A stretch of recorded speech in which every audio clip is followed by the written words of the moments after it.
Can you hear me? Check, check, check. Yep. Can you hear me? Yeah, I hear you. Hmm. You want to help me find a crib? Yeah, what are you doing? Trip to where? Ghana. Oh, Ghana. Where's my save list at? Mm, you gonna be my roommate? No, I don't think Africa's on my list of the first 20 countries other than Canada and Mexico that I visit. You sound kind of muffled. Okay.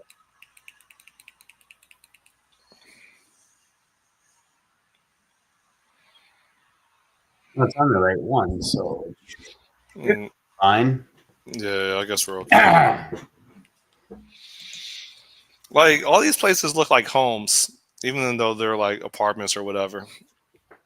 My crib looks like a barrack. Like Yeah. I don't know how much a interior designer costs to give some ambiance to my crib. I don't know. Never hired one. This is where the magic happens.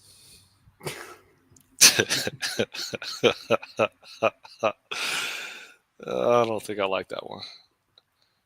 I could show you the. How do I get to my list of saved cribs?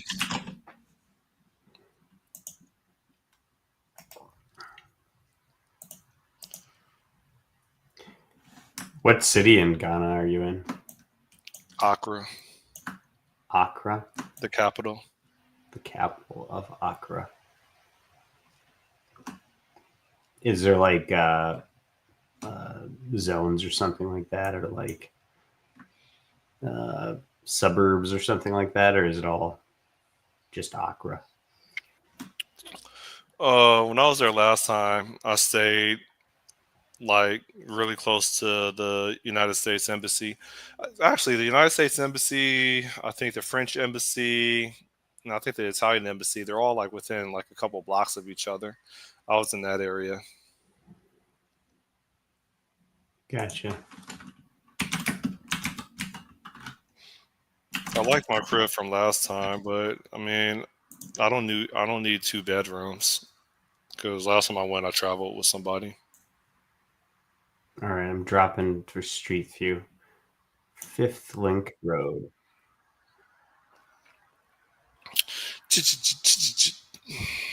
Looks like the Dominican. You been to the DR? When we went on our cruise, we went through and yeah, the Dominican was one. So they took us into oh gosh, what was it? San whatever. Um, oh my gosh, I'm totally blanking on it. My name is Scott. I roll up on the block. Look at your chick.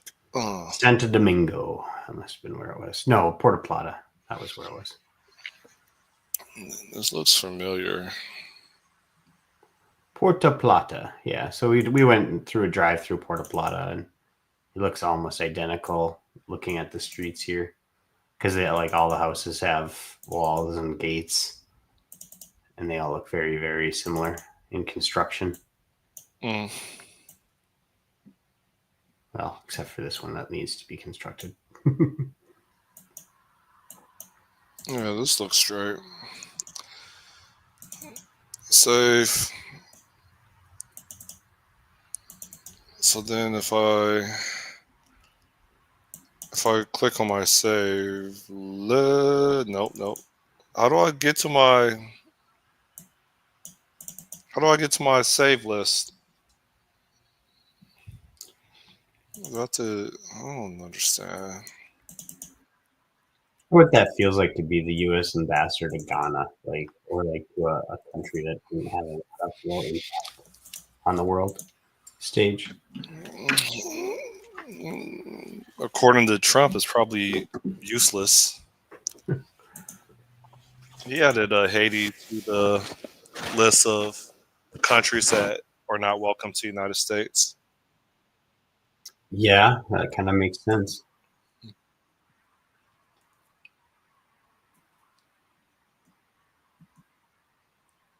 All right, so here are the cribs that I'm considering.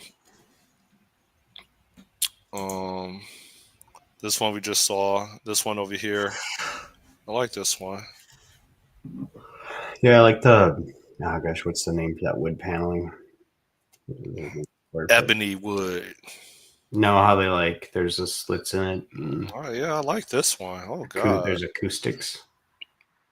my And name is kind of neat. Scott. I roll up on the block. Yeah, this looks nice. And then they probably photoshopped the hell out of this, and it's probably horrible. It happened to me one time when I went to Puerto Rico. Oh, yeah, they just took like a bunch of They showed a resort, and then when I got there, it was like the hood. that's why it's Street Map or Google Streets Maps, all of them.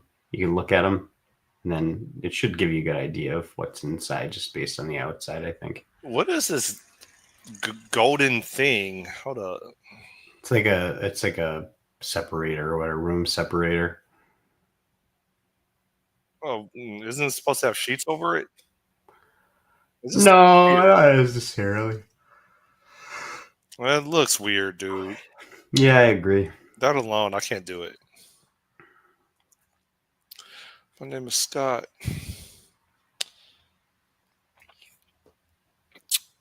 Uh, so it looks like it looks like, hold up, which one was this? Yeah, it looks like this one is in first place right now, and then the last item is this.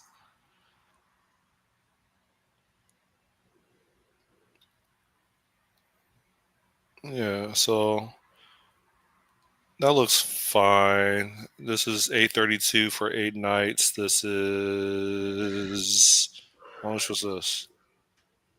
Crap. Where's the price at? You should buy a hat just like that picture so you can go there and be like, look, just do the look. This day will almost definitely change. What we're in June now. We are in June.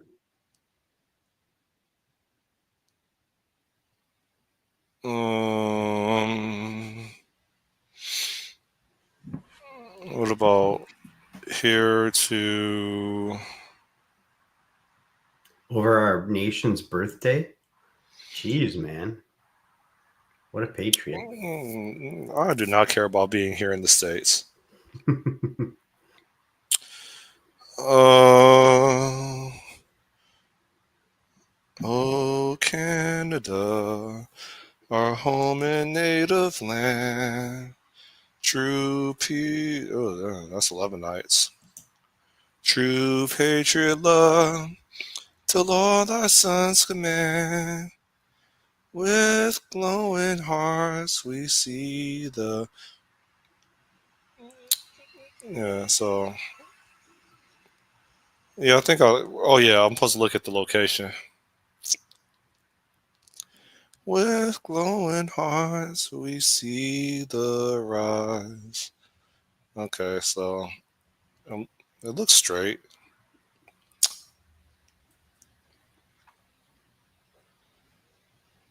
Yeah, you just drop your guy. Oh,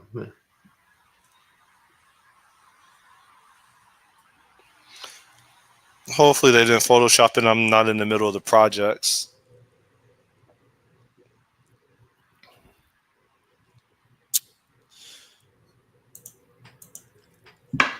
National Theater. 3rd through 14th.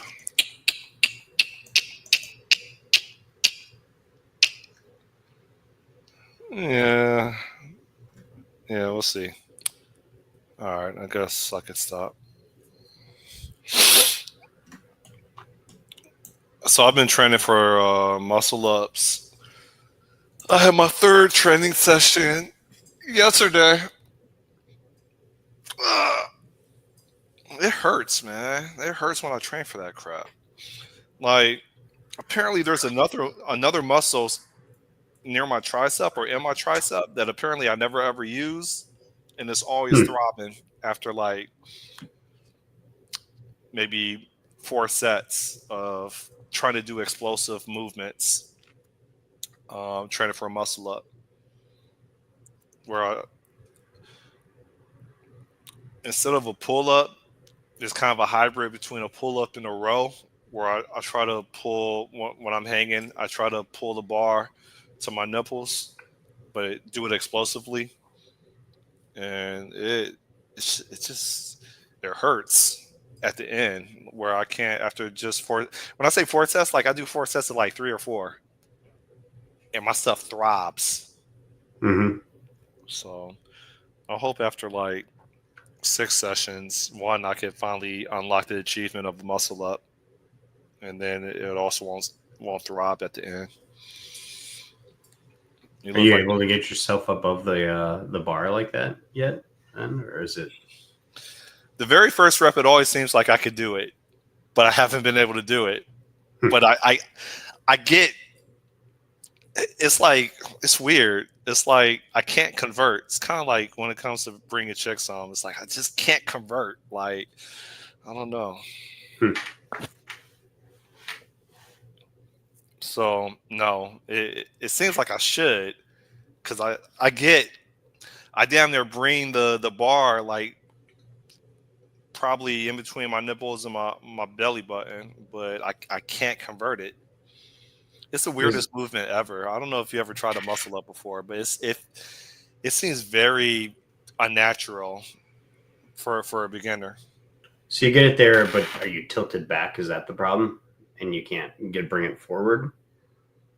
Yes, Oh, okay. I wonder if there's like is there like a technique to that there where is. they? You're supposed to swing in and then use the momentum when you're in the middle of your movement, where your head is supposed to be like over the bar, right? So now, if this is the bar, your body's supposed to be like this, and then you're supposed to like use your arms and push up. Hmm. It's just a weird, awkward, as a beginner, unorthodox like movement or series of movements that I always have to think about before I do it. I see. So you gotta like, yeah. So you've got to like pull yourself up really fast, and as you're doing it, swing your arms around. Yes, Then, yeah, okay. I'm watching some people do them.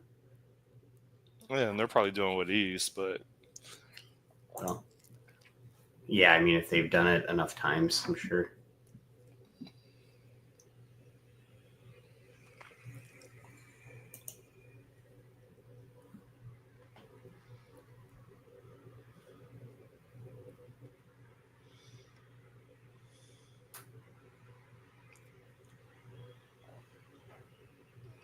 I see you return to running.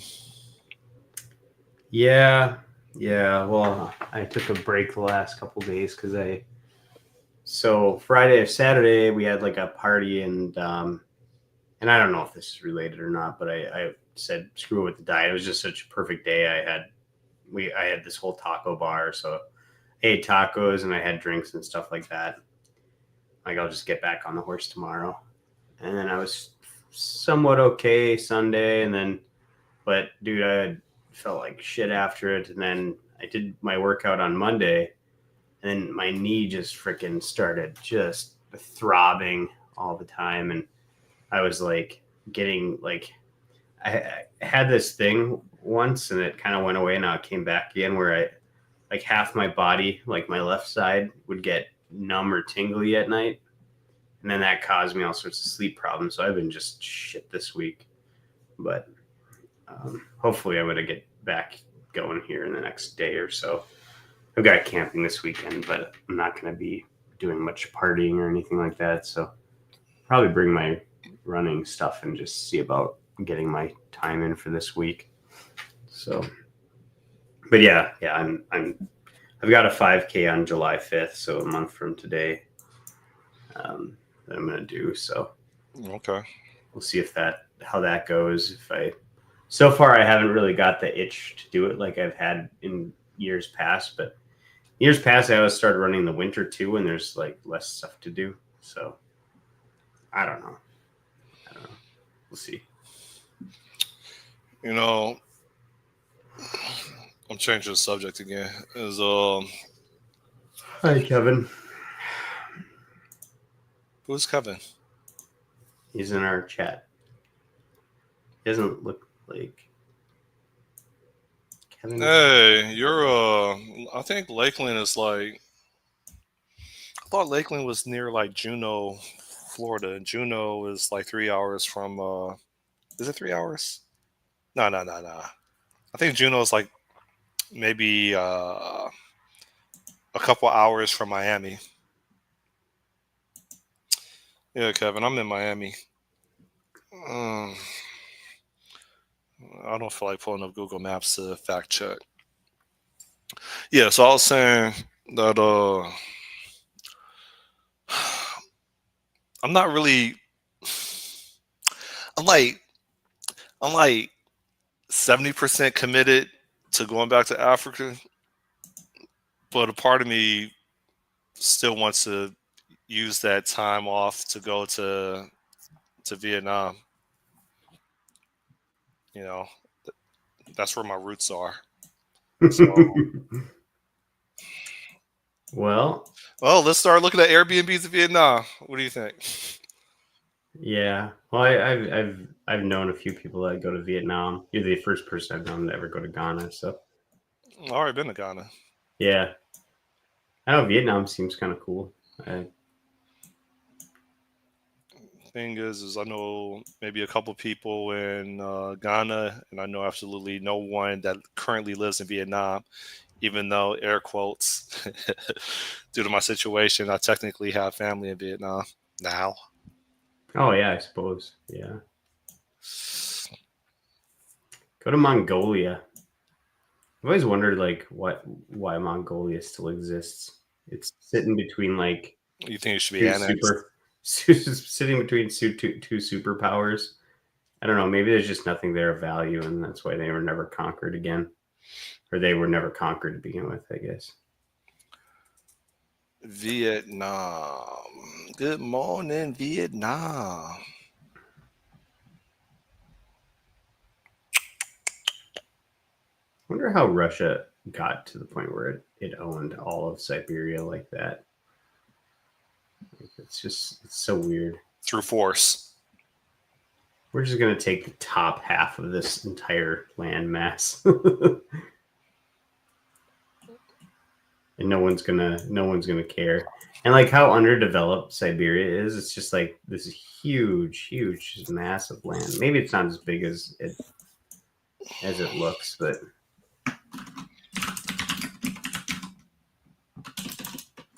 It definitely looks cheaper. in Vietnam, It's like $300 for 10 nights. yeah. Well, I mean, getting there is probably a little more expensive,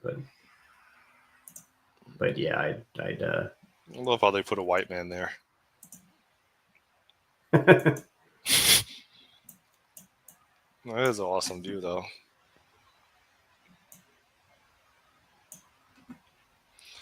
Good morning, Vietnam.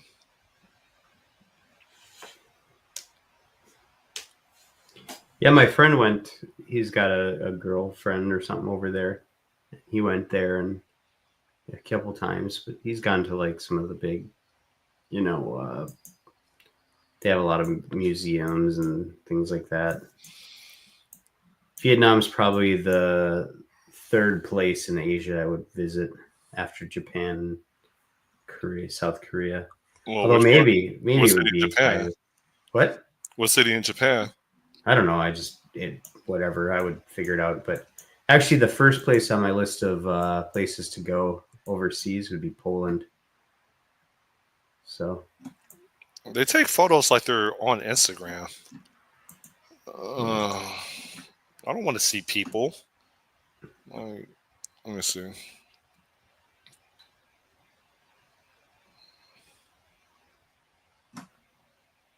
It's interesting. I could definitely. Can I zoom here? I could definitely distinguish Vietnamese from Chinese and Korean and Japanese. Can you? I think so. Well, I don't know. Maybe. Like, I feel like I could. Like, I think Koreans have a certain look to them that I could tell. But So yeah, how do how do I drag this? I'm so used to using a MacBook. It's messing up my mechanics on the Windows machine. Where's okay? I get confused between. So apparently, Saigon has an alias. So I think it's Ho Chi. Ho Chi I Minh don't. City, Where's that at? or no? Is that Ho Chi Minh City? Isn't Yeah, that yeah, right yeah, there? yeah, yeah, yeah, yeah.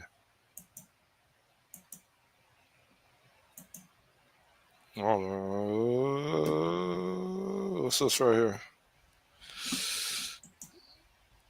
I'm clicking on the.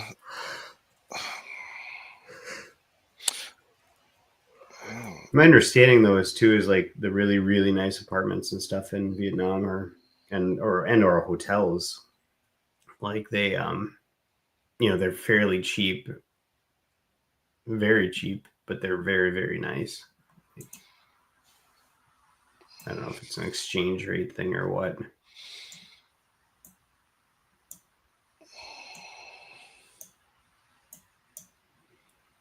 But yeah, Poland is on my first place of, or the list of where I want to go overseas. It's pretty much that.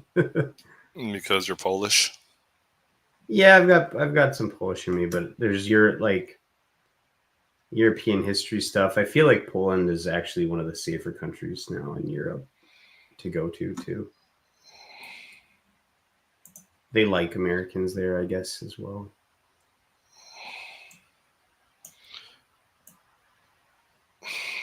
I mean, they're I guess with Russia being so close, but I guess Belarus isn't between them. But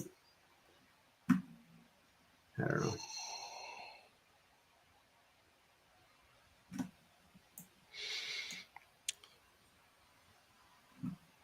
Maybe I should learn You know, Polish. pretty soon they're going to have AI integrated into drones, and the drones are just going to do the photography of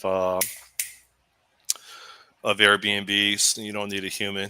It's going to just basically do like 1,000 photos of each room, and then it's going to Photoshop the best ones, and then it's going to email you your Airbnb. I don't know what you want to call it, as if when you're the host of it.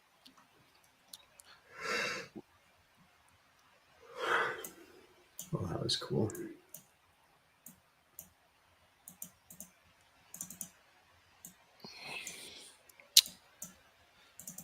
I thought we were supposed to be talking about holding ourselves accountable. Calling ourselves accountable for going on vacations.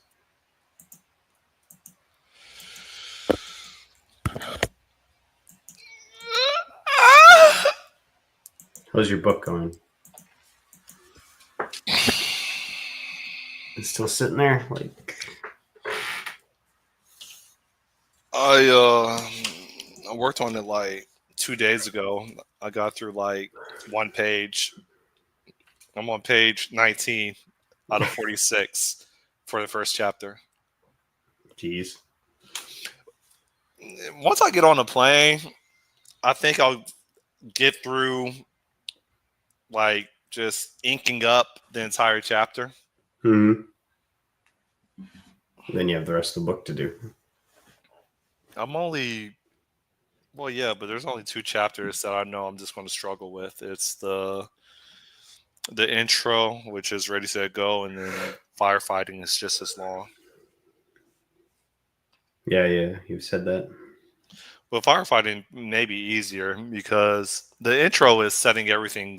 The intro is essentially like the metaphor for setting up all the dominoes Hmm. or building up the expectation. And it's just tedious and boring. The firefighting part is like, all right, everything is set. Trigger, trigger, trigger, trigger, trigger. Issue, issue, issue, issue. Drama, drama, drama, drama. Lesson, lesson, lesson, lesson. Like that. Hmm. So you're putting your boringest part at the front of the book? Yeah, they're called intros. Oh, I suppose. You're introducing characters. You're introducing the conditions for those characters. You're introducing subtle personalities, not the entire personality, but yeah. You just, what you should do is have then just the book start with the most interesting part of firefighting, and then have, and how did we get here? And it goes back in time. That's a thought. Hmm. If it's so boring. Nah, it can't be too boring. Or they have preludes and epilogues. I Oh, they mean, have preludes. that's a valid consideration.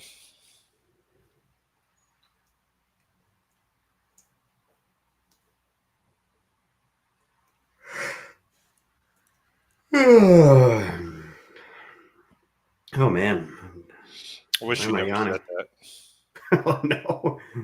Don't. I was just thinking of those those videos you watch where it's like, so yep, that's me, or something like that. You're probably wondering how I got here. Kind of intro, I Yeah. don't know where that started.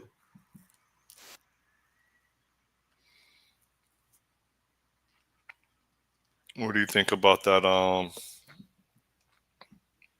Yeah, this happened before. Hold up, this happened after our last session. The the drone container attack. Oh yeah, in That was something out America. of a Tom Clancy movie. Yeah, it's probably the most interesting thing They so. are. This is. I didn't mean to cut you off, but I mean that is a hacker's move. Yeah, That yeah, was the most unconventional. the most unconventional thing since since they blew up a bunch of pagers. The Israelis did. Yeah, and I would think that they weren't inspired by that at all.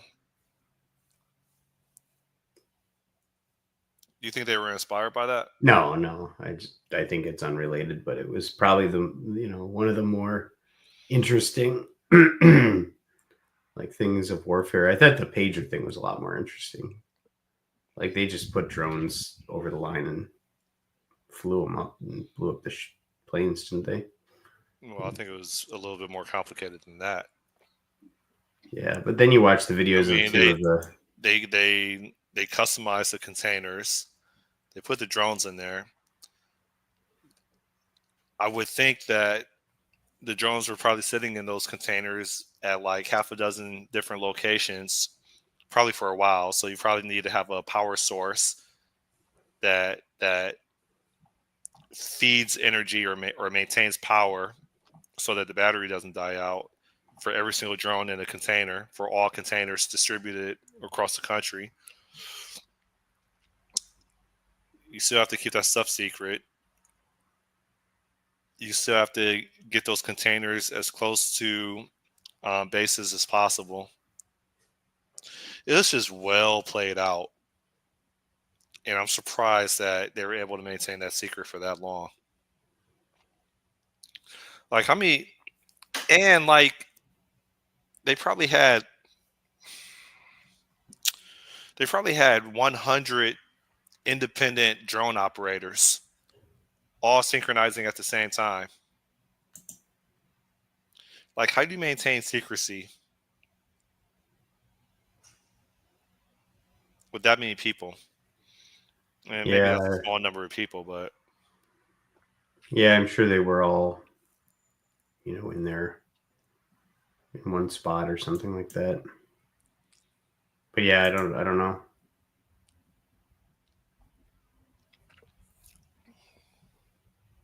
We'll see to what to pu- happens. to pull something off like that, I would think that it would be so. You know what the Manhattan Project did was to maintain secrecy. You didn't go home, Yeah, they like built a city. Yeah. yeah, you didn't go home, right? So I'm sure that that limited word of mouth, loose lips sink ships.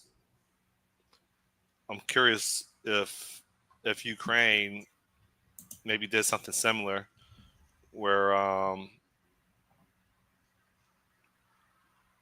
well their soldiers probably don't go home at all. Well, I don't know. I'm curious. I'm curious how people can maintain secrets with large groups.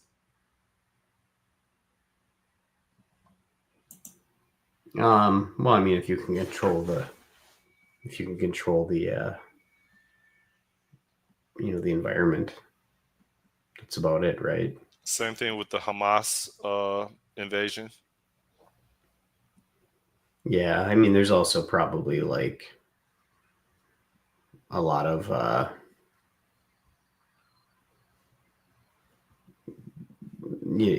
like a lot of there's probably some patriotism stuff too, and that kind of thing, or maybe they're selective about who they pick and all that kind of stuff. But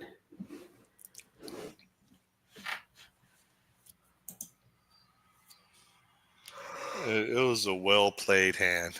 Like, man, I think it's going to open up. It's just going to open up a new dimension of warfare.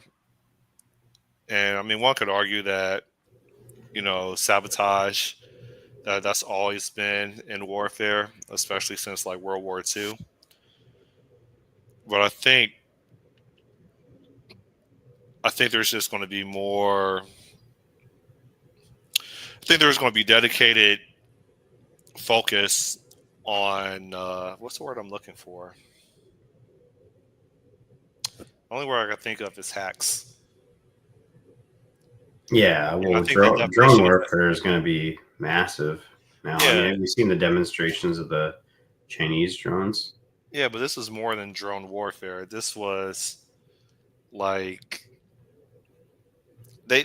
The only word I could think of is hack, and I would like to describe hack as an unconventional method that that isn't necessarily designed to accomplish an objective that accomplishes an alternate objective. In this case, they use a container with a remote hatch as a delivery mechanism for attacking, you know, some high end or costly military hardware. Same thing with the Israel pagers. Hmm. I just think that's just going to open up a new line of basically considerations for everybody. How can we destroy as many people or as much hardware as cheaply as possible? And I think that's the new paradigm shift. Yeah, they like Before the United States economics, was, if at all. Patriot missiles. They would spend like $250 million, like just in like a. I wonder how much shock and awe cost. That was probably $1 billion just in like one day. Yeah, yeah, probably more than a billion. Definitely more than a billion in assets sitting there or doing it. But Well, you know who we could ask.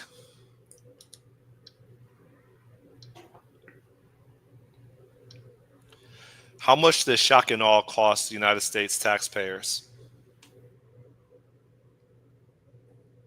Shock and awe was the initial phase of the 2003 invasion of Iraq, aiming to quickly overwhelm the Iraqi military. While it's difficult to isolate the exact cost of shock and awe itself, it was part of the much larger and ongoing Iraq War. Estimates for the total cost of the Iraq War to U.S. taxpayers vary, but they are consistently in the trillions of dollars.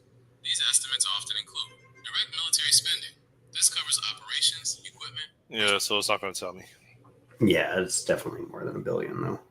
Like those missiles are like millions of dollars each. So, but yeah, you're saying so you can topple the government without even or really. Well, you could bankrupt a government. Yeah, you could considerably harm a group for a fraction of the price. I think with the drones too, like if you look at what China has or is capable of producing for drones and all that, and just sending out tons of them. Now, I mean, I don't think they could fly across an ocean yet, but if you ever want to put them in shipping containers and have satellites or whatever that help, yeah, you could probably make them here. I'm pretty sure they're shipping them in containers right now to the United States. Yeah, and just have them parked for the next 24 months.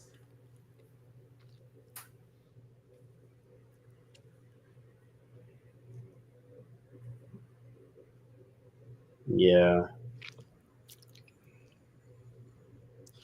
It's going to be nasty.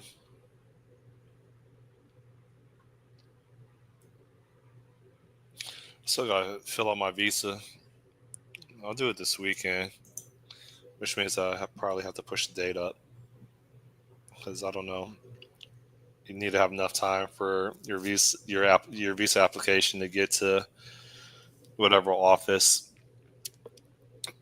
for them to, whatever the latency is for them to actually get to it, and then them send it back. The latency from them sending it back for it to get back to your address. Well, what you could do is play a game, submit a Vietnam and Ghana one at the same time, and see which one comes back first. And just pay $300 each for each one. Oh, they're $300 to do a visa out. They cost money. Well, then, yeah, maybe not. But good news is I've been vaccinated for Ghana already. Oh, that's good. Ugh. Forgot about vaccine requirements for foreign travel. Yuck. You think if the indigenous people of America would have been vaccinated, do you still think America would have, or Europeans would have took over, and we still have the United States of America? Absolutely. It's never been about like, well, I mean, obviously smallpox and stuff did not help, but there's a chance that if maybe the Native Americans were carrying diseases that very adversely affected Europeans, like that could have done it. But if you take the sicknesses out of the equation, it's entirely just a technological warfare type thing. And sickness was a major part of the equation. Yeah, but Europeans were vastly overpowered in terms of guns and munitions and stuff like that. Armor. I mean, it's obviously it wasn't a total slaughter or anything, but you take somebody with the guns and stuff like that and trained armies and stuff like that versus people that don't have that, and you're probably going to win 9 times out of 10 everything. They still had guns, dude. The Indians? Yes. Well, they got them from Europeans. Well, they got them from the French, but yeah. But they need munitions and they need all that kind of stuff, and they need training.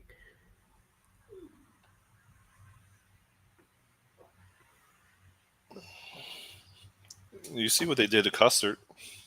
Yeah, that's why I didn't say that there was total overwhelming force. They obviously won some battles. But no, I mean, you just eventually they get enough people and with more better fed and more munitions and stuff. Yeah, it's just, I don't know. I don't think that the Indians would have won that.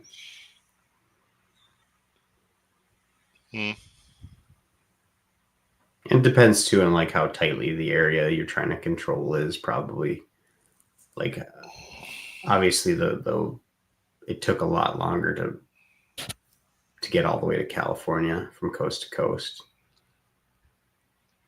I don't know at what point did they do the massacre of all the East Coast Indians, but I used to play Oregon Trail. You ever play yeah, that? yeah, for sure.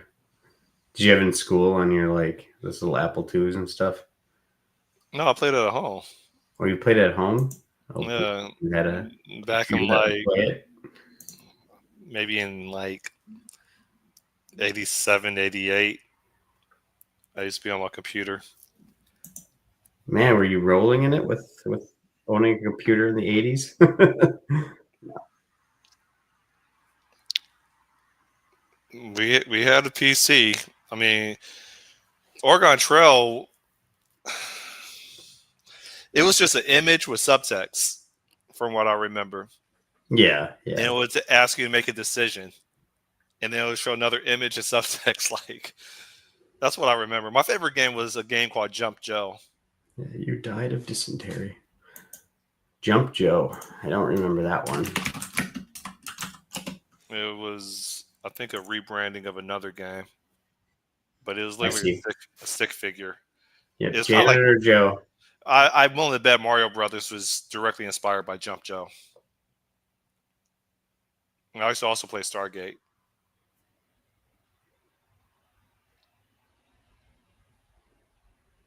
I see keys, some robots and things. Dude, I mean, Jump Joe was a stick figure, and you just I'm watching them.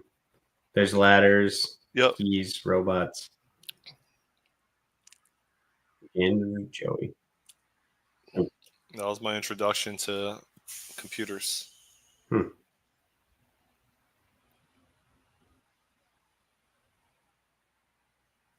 My dad, he uh, he was really into Flight Simulator. My dad loved jets, so like he would he would go to a hobby store and he would bring home like a model fighter jet, and then Mhm. they would come with the paint, and you would like assemble it, and that's what he would do on in the dining room on the dining room table. He would just assemble these model jets and put the paint on it. That's cool. And then he would take us to the air show, and he would have like these uh, books that had photos of military jets, and he would have like pilots autograph it. He was really into that stuff. Hmm. I'm sure that contributed to my fascination with warfare. You played like Microsoft Flight Simulator or anything like Yeah, that? that's what I meant to say. He I think the whole reason why he even had a PC was to play Flight Simulator, Hmm. and it used to come in like four like floppy disks, like what was it, four and a quarter? I can't remember they were the big fat ones. Or they weren't the 5 1/4. Is it They were five and a quarter? Yeah, the yeah, black ones that were like that yeah, with the thing. I might even have one of them sitting around here. yeah. He used to play those. Maybe not over here, but I used to play those. yeah, no, those are golden era. I think Microsoft. I think Xbox has a good flight simulator. I don't think PlayStation has it. Well, yeah, well, Microsoft Flight. Well, it's for PC, and I think they have it on Xbox. But Microsoft Flight Simulator, I think, is so perfectly simulated that you can actually do training for airplanes on it, like legitimate training. Um, but yeah, no, that they're. I guess it's all above board and all true to whatever the planes are and stuff like that, and the physics are supposed to be very very on point. So I feel like it would be boring unless you're doing like fighting, dog fighting or something. But I don't know. But even that, I haven't seen many dog fighting video games in a while. I had bought one for Xbox like probably 8 or 9 years ago. I think it was called Ace Combat. like 6 or 5, Ace Combat 5. Mm-hmm. Those games are too complicated, man.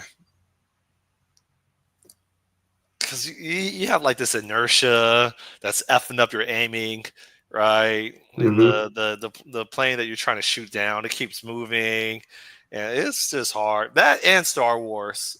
Um, there was a Star Wars like Rogue Squadron or something like that, I or don't think that was the name of it, but it was a Star Wars like dogfighting game. The same thing. It's just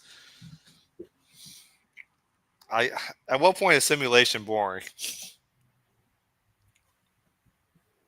yeah, they've got to take enough realism out of it to make it so that you get the benefits of it without the hard simulation. Otherwise, it's just work. But who cares? We'll just have planes now fly everything. So, I don't know, man. I don't know. Can't believe it's Thursday already. Yeah, I'm off the next 2 days, so I'm happy. Slacker. What are you doing with your time off? Oh, we got a camping thing to go to again. Camping this weekend, and next weekend we've got camping, but it's we're not really camping. It's my daughter's got her and my son have got this Taekwondo camp, and if she does well and she's been in her red belt for a year because they only do testing for black belt at this camp. So this is her chance to kind of get her black belt here. My son would be getting to round senior or red. I can't remember which one. At what point do they start actually having combat in their martial arts classes? Like my son is in jujitsu, and I don't think he's had any combat. They just I keep asking him, I'm like, "You beat anybody up yet?" He's like, "No, it's not about that." So I think they just keep teaching them how to fall or whatever. Yeah, well, I think jujitsu is a lot about getting people on the ground and subduing, isn't it? Yeah, but they're not teaching them how to like actually hurt anybody yet. Like to me, I mean, I understand the discipline part, but like, at what point are you going to go into combat? Yeah, So no, I think he just got his black stripe. they've done sparring. They've done a few like little sparring tournaments. I mean, it's all ages, kids of all different ages. So, but they spar and they've done it. Right now, they're working on bow staffs. So I think bow staffs are going to be part of there's a routine or Is something. that the stick? Yeah, yeah, Okay, like Michael, no, Donatello. yeah, bow staffs. So they're doing that, but no, they've done sparring with each other, and they've put them in a ring together and had them duke it out. It's like elementary school fight club. Like the parents all get freaking into it, like I'm just Oh like yeah, this feels kind the of drunk dad. dirty, but okay. F him We'll let up, these son. kids, yeah, let these kids fight each other. Sure. You think getting married at the age that you got married was one of the wisest decisions you've made in your life? No. Well, yeah. Excuse me. I don't know. Yeah, I don't know that it isn't. I don't know that it is. It is what it is. Yeah, cerebral palsy for like a Yeah, couple I know. God. why are their wrists always bent like this? I don't Like, know. Maybe it's a reflex. Like you ever stretched and just. I hope you didn't jinx me for my next kid. No, you're fine. No, I don't know. That's obviously a question that you could play out a million ways in your head. Like, oh no, it's best idea. No, it was worst idea. Obviously, like you get to a point and it's like, well, even if you could go back in time and swap it, would you? Because that means you wouldn't have your kids that you have now. Well, you got married in your early 20s, so I thought you were a college sweetheart. No, In my high schools. and then you had kids like 10 years later, or Yeah. 15 years later. Yeah, we didn't jump into it like, and maybe that's why we circumvented many of the problems that people go through. our finances were set. It was like we followed the perfect plan. This is a personal question.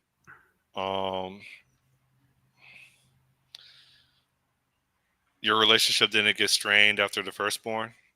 Oh yeah, it did for sure. Okay. But I think there might just be something about when you have your first kid. Like I just remember there being a period where I just like it's almost like I want nothing to do with it at all. Like not her, my daughter, but with my wife and stuff. Just and then it just went away. I At think what age it was just like of the kid? within a year. I mean, it was that first Oh, year was like it was a weird. Like I don't know if there's something psychological. Like I think when I've had my two postpartum. kids, well, like too, like when I had my first two kids, like I immediately started like for whatever reason it was easy to get out and exercise and lose weight, and I was motivated. And the only two times where it's really been like solid were when my wife was pregnant. So we always joke that I got thinner as she got fatter for Mm. for having kids or whatever. But yeah, I don't know. I think that experience messes with your mind a little bit, and then it just goes back to normal. Could be just like what are the effects of sleep and stuff on you. I don't know. No idea. I'll tell you how much I hate SQL. First APIs, now SQL. Jeez, man. Or no, API gateways. Something that's supposed to be so simple took me almost an entire day, and I still didn't figure it out. And you can't use AI to figure it out. I was, and AI was like, "Dude, I don't know. We went through all this diagnostics. It should be working.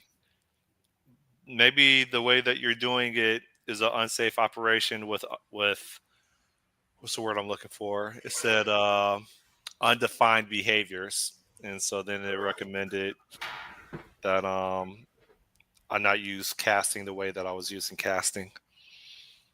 Oh, there's casting involved. Yeah, Can you get into it without getting into it, or is for a date, huh? oh, so it's related to dates? Hmm.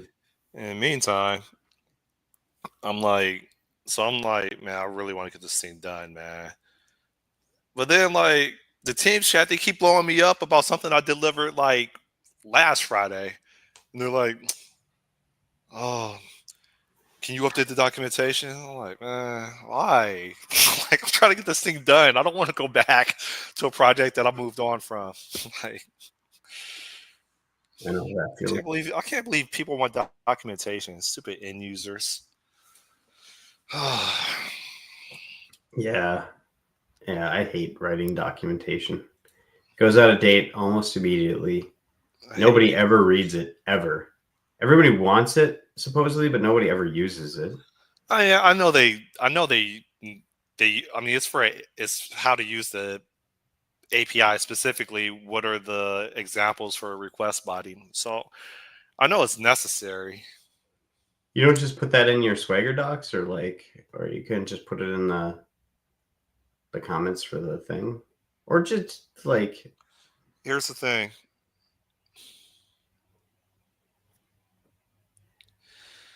The short answer is yes. If someone, things are so complicated. I know this seems like a cop out. If they just had a template that had a list of check boxes for everything I need to consider and sign off on before I declare that something is complete or a feature is complete, that would be a lot better. But like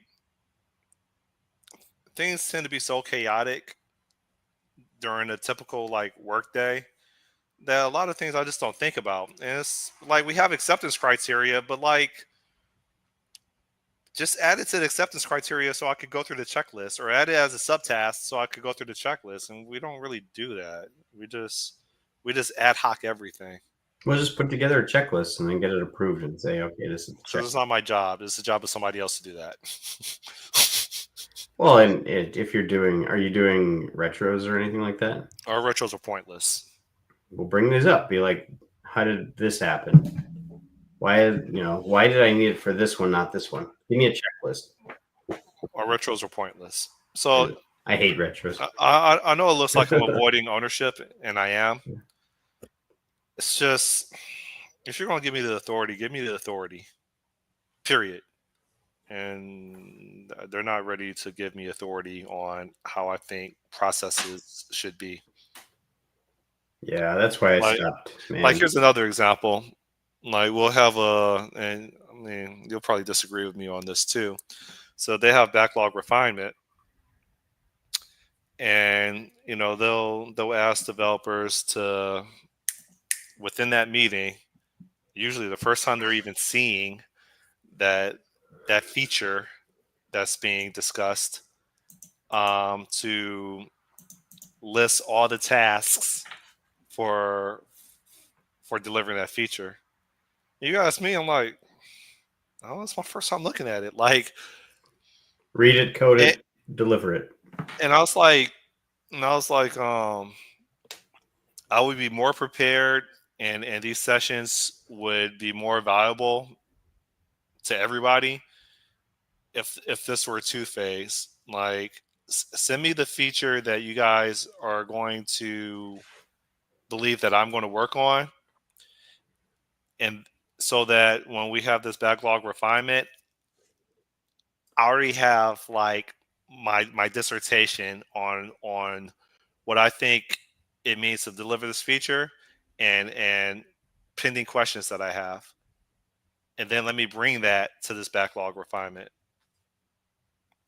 Else, you just put me on the spot in front of like a dozen people on a conference call. I'm like, so they don't recognize that software development's like a knowledge acquisition thing, and so you can't predict what it's going to be, like, unless you spend all your time clearly like putting together the idea and building those tasks out and putting all the guardrails and being like, I can literally feed this to an AI and it would just code it for me. It's so detailed. Their argument is that's the whole purpose of backlog refinement, is to come up with those tasks. Well, that's I'm like, stupid.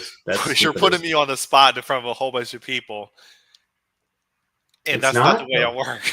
It's not, though. I mean, you could, like, the only reason you need estimates in a backlog refinement, it should be for prioritization, and only if they don't know, so it's like you have two tasks. One you could do in one sprint and one you could do in 5 sprints.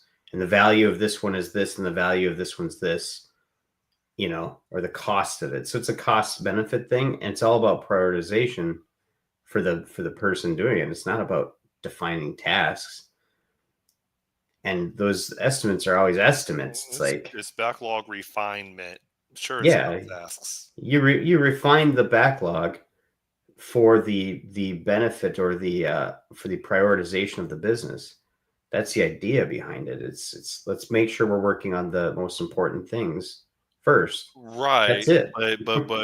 But when you're listing the tasks, in theory, you're breaking down what it means to deliver that feature, so that you can estimate the amount of effort that is involved, and then they prioritize given the amount of effort for all the features that they have queued up, and which ones, now that we have a quote unquote better understanding of what it means to deliver this feature through all the subtasks and how long it's going to take. So it should be a gut check, though, more than anything. Be like, how long do you think this is going to take? Because who estimates how the cost of backlog refinement? I always hated they that. Don't. Man. I fucking hate it. There's no cost analysis of meetings. Yeah, there's none. And so it's stupid. Be like, well, if we spend this much time, it's going to take these many sprints. Like, I get the idea behind it, but it's so stupid. I'm happy with the process I've landed at right where I am now.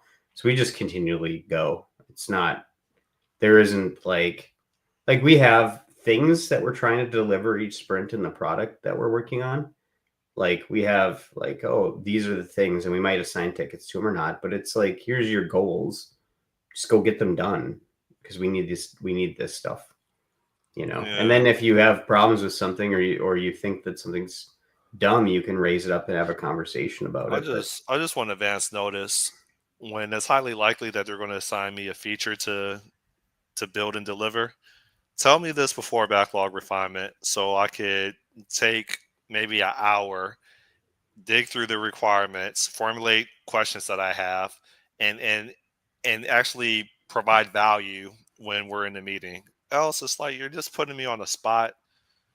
I don't think anybody wants to look foolish in front of a group of people on a conference call. So like, let me like really dig into okay, what does it mean to deliver this feature? What are the dependencies? What libraries are likely needed in order to satisfy this? What teams external are likely required as a dependency in order for this feature to actually be realized by a customer and deliver value? Like, let me go through that process, but just bring me into a meeting. This is my first time seeing feature requirements, and then ask me like, oh, so what are the subtasks for this feature? just always come up with here's what you do. Go back and look at all the ones you've done. Just create literally the exact same subtasks for every single one, and then put an estimate. You analyze, code, test, deliver tasks. Then just be like, this one's going to take this, and this, and then just average it based on what you feel like gut check what that is. And you're done. No. I need to do analysis at bare Why? minimum. Why? So They're going to that be wrong anyways. It's going to be wrong anyways. I have a better understanding. It's better to have analysis of something than no analysis. Yeah, put about 5 seconds into thinking about it and be like, it's this, That's what they're asking me. this. Okay, I'm done. Yeah, no. I'm just saying is like I understand what you're going for, but that should be, you need to estimate for the fact that you're going to be doing the analysis too, because otherwise they're just getting free lunches for their stupid. Oh, let's get together and do this. No, it's like, does it need to get done or not? If it needs to get done, we'll get it done. We'll find a way. There's no such thing as like this is too overly complex. We couldn't do it. Are you willing to take out technical debt to get this if we need to by whatever date you want? Sure. Let's just get it done then. Yeah, like, I don't know. I'm very much of the opinion like we overblow like how difficult software is and stuff like that. We spend so much time in stupid meetings about it and all that. It's just Really? Because the vast majority of software projects succeed, right? because they're following these stupid processes instead of just doing it. Like, just work at it. I would argue the reason why they're following all these stupid processes because they kept on failing. Yeah. Well, it depends too on the kind of software project. But if you're in a space where it's non-safety critical, or non-security critical, it's pretty fucking easy to just rip something out, plain and simple. And You think there's other people like us that have their own also have their streaming on a consistent basis, never met each other? I don't know, probably, maybe. I wonder if that's how Carl and Richard met up on .NET Rocks. Yeah. No, they've been at conferences and stuff together, I suppose. I'm assuming that started from like a conference type thing.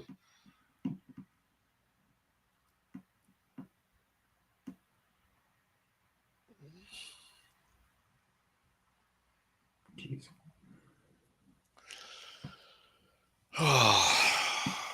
Ghana or Vietnam? I hate options. Well, what are you looking to do? If I don't go to Ghana, then some people may just be disappointed. If I go to Vietnam, then that's a new experience. I potentially have opportunity to meet people that are 2 degrees related to me.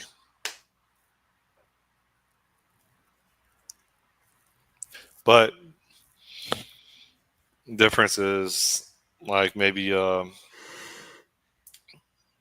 14-hour trip versus or a flight versus a 20-hour flight. One would argue, what's the extra 6 hours if you're already on a really, really, really long flight? 6 more hours to work on your book, right?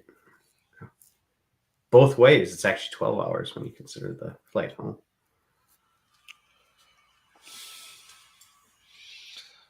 I do find Asians more attractive.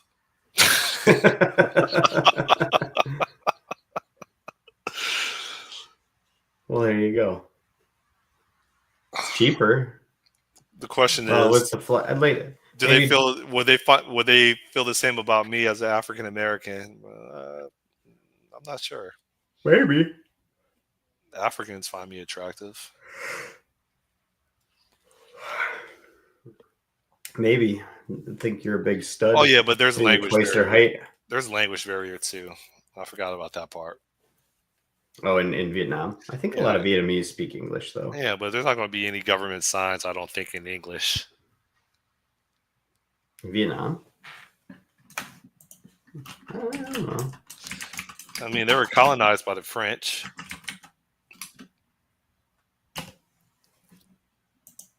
and then they beat up the French and declared their independence. And then the United States is like, oh no, how dare you declare your independence from the French?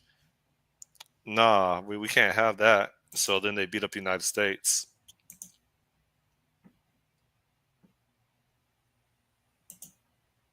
Yep. Yeah, you confirmed that the government signs are in Vietnamese for a Vietnamese country. Oh, well, yeah. I mean, they are look like they are, but I'm assuming that they have a lot of English signage too, just because of tourism. But they maybe don't. I don't know. It depends on too. Like, what are you planning to do there? Like, I think that would be a big question. I'd be trying to figure out. Eat food, meet people. Well, how was the food in Ghana last time? Make babies. Use a house of food in Ghana. Yeah, It got me sick, dude. I've I heard had, the food in Vietnam is really good. Like, dude, I if you had like blood. seafood. I had blood in my stool. Oh, whoa, My stomach was upset for like I had like diarrhea for like 2 days after I got back home. gosh, ugh. Yeah, dirty African food. Well, I mean, they have like street food and stuff in Vietnam, and I've heard nothing but good things about the food. In fact, like people that have come back are always like, "Look at all these billion things I ate, like hot pots and fun, like freaking just Really, I just expect them to all eat sorts of rice. shit, They just coffee and boba teas and just everything." no, they're They like have Latin. American foods too. Like, They're like Latin people. They all just eat rice. no, they eat a lot of like seafood, pork and fish and chicken, beef and everything. Man, they eat it all. I know because I stayed with a Vietnamese family for 6 months. Yeah. They like this. So I don't know if you know, but I'm a germaphobe. I hate eating with Vietnamese people. Oh yeah. Because they do more of like they do more of the They'll just have central. plates and they'll just double dip like it's nothing. Yeah. I can't. They're like, oh, Scott, do you want anything? No. I do, but I don't want it now that you've Yeah, touched it. like there's like forks been in everybody's mouths, going back in the same plate of noodles and chicken. It's like I'm not trying to consume other people's saliva. But then you want to consume somebody else's saliva. No, I don't. I wanted my other body part to consume someone else's.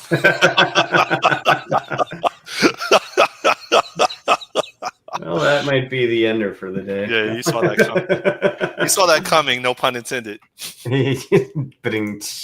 Yeah, I did see that. Well, I didn't see that. Anyways, okay.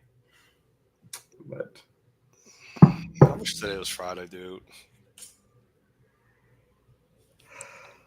yeah,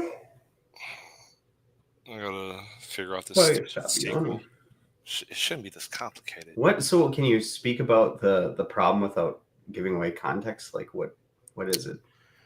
I need to return one or more records that match that fall in between a date range. That's it.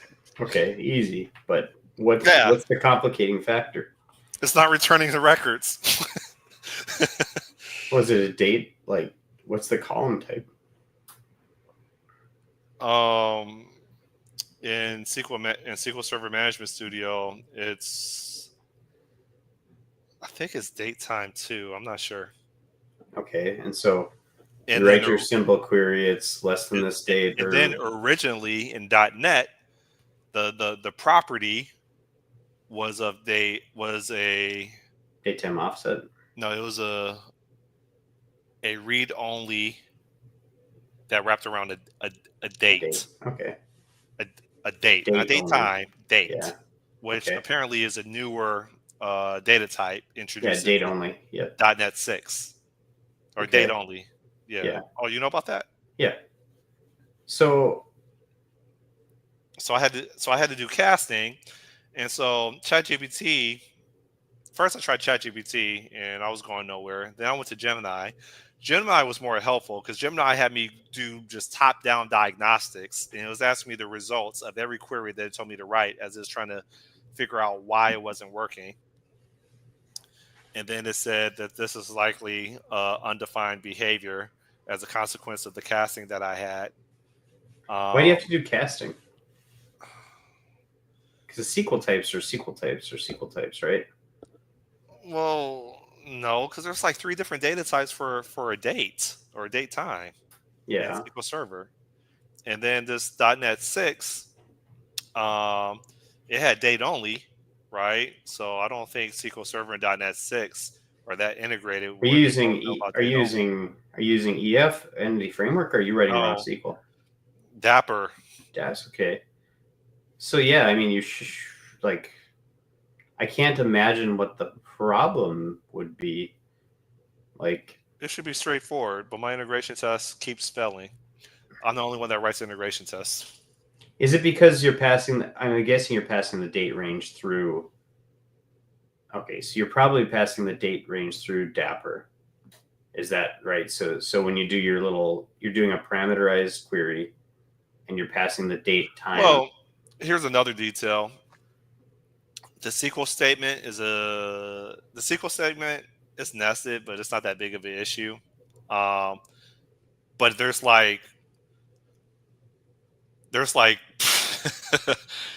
there's there's probably about 40 parameters.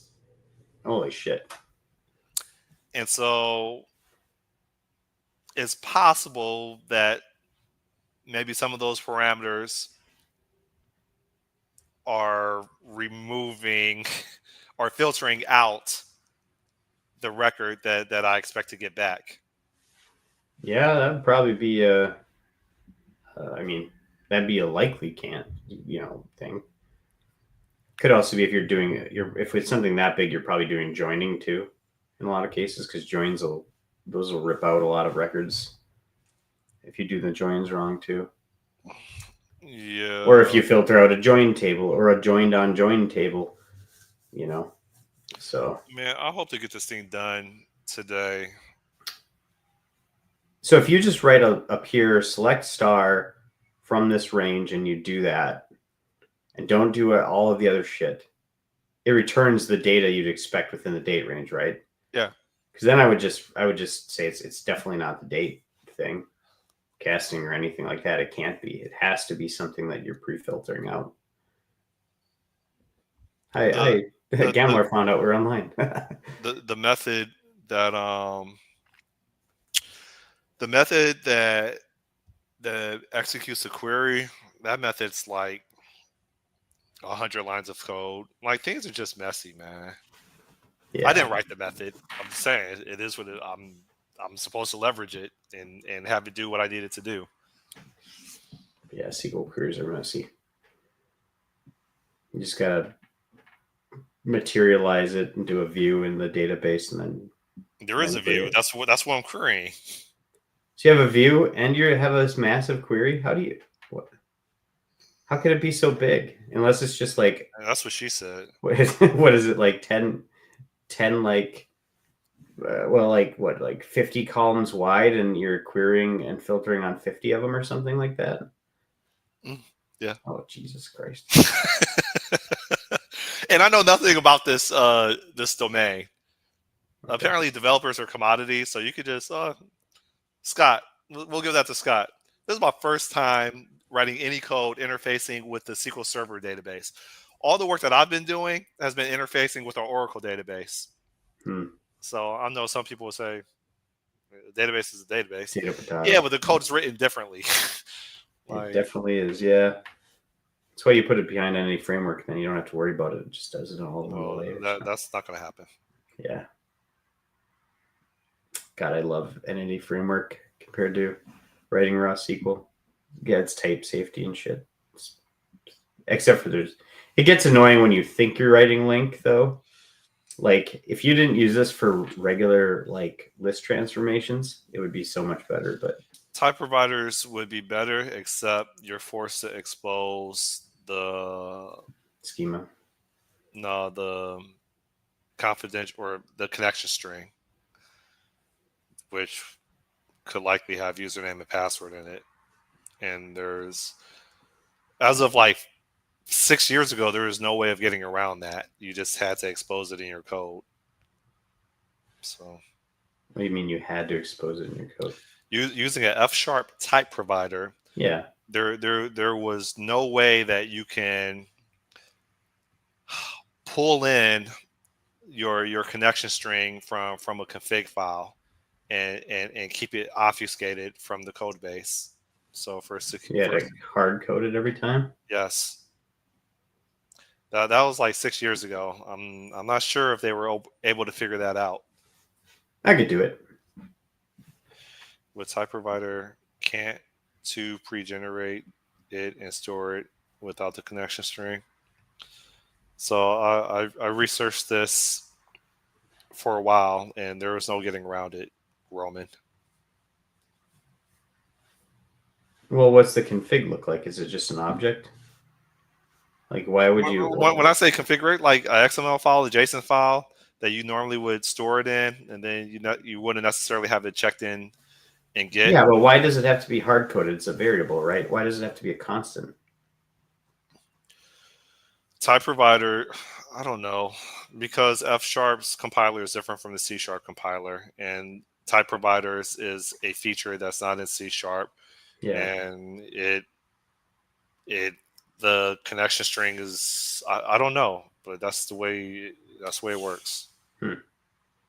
Well, regardless, it sucks. Anyways. Well, that would be my preferred. I would choose type providers over Entity Framework, but because of that constraint, you can't do it. You can. You just introduce a vulnerability. Unless they've fixed it by now, but I doubt it. Create a type provider. Blah blah blah blah blah. Because here's the thing: your type provider, when you provide the connection string, with your development experience, you can immediately use IntelliSense to expose the columns of a table in your editor. Yeah, I'm assuming it's very similar. Yeah. Oh, geez, what would it be? equal server type provider. I just want to see what this looks like because I just can't believe that it would be. I just can't believe you wouldn't be able to configure that. I'm pretty sure my blog post probably has a entry for it. It'd be funny. I'd be looking at. Okay, so here's it's a literal connection string, and then no, it's.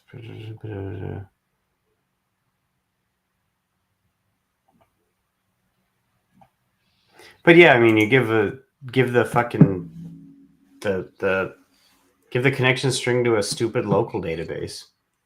You get all your types, and then you don't have any of the problems. Or is it just something that's so big that you can't have it as local? Just for type referencing.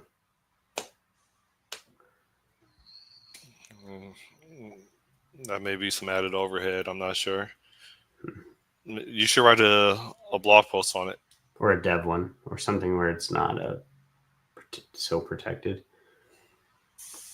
But Yeah. or just write a source generator to generate it from a config, and then you don't ever have to see it actually at build time. But then you'd be shipping different. You'd have to, because I guess it's trying to look at a schema is what it needs to do, and which means you need just a reference database available. Is all. So you shouldn't have to put a connection string to an actual live database in order to get the schema reference. Yeah, I know what I'm talking about. Okay. I knew what date only was. No. On that note, I think I'm about to start work. Yeah, I'm gonna get it going here. I got to get all of our camping shit ready before my wife goes nuts at me. So all right, we'll catch first up. I'm gonna eat some steak and eggs, I think. Yeah, tell her to get in the kitchen.